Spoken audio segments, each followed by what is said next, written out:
The G7 used to be the G8. Barack Obama and a person named Trudeau didn't want to have Russia in. And I would say that that was a mistake, because I think you wouldn't have a war right now if you had Russia in.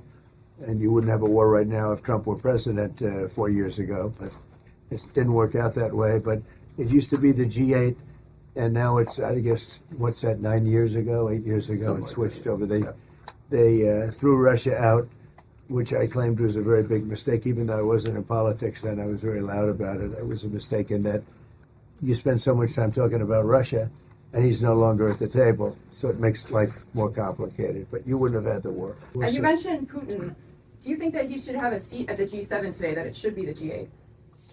I'm not saying he should at this point, because too much water's gone over the dam, maybe. But it was a big mistake. Obama didn't want him, and the head of your country, the proud head of your country, didn't want him. This was a big mistake. You wouldn't have that war. You know, you have your enemy at the table. Even, I don't even consider him, he wasn't really an enemy at that time.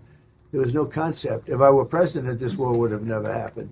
But likewise, if he were a member of what was called the G8 at that time, it was always the G8, you wouldn't have a war right now. Why not have China here, the biggest economy in the world after the United States? Well, it's not a bad idea. I don't mind that. If somebody wants to suggest China coming in, I think we suggest. But you want to have people that you can talk to. You know, they don't talk to.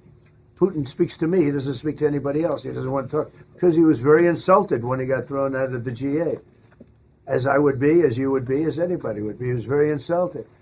And, I mean, he was thrown out by Trudeau, who convinced one or two people, along with Obama. He was thrown out, and he's not a happy person about it, I can tell you that. He basically doesn't even speak to the people that threw him out, and I agree with him.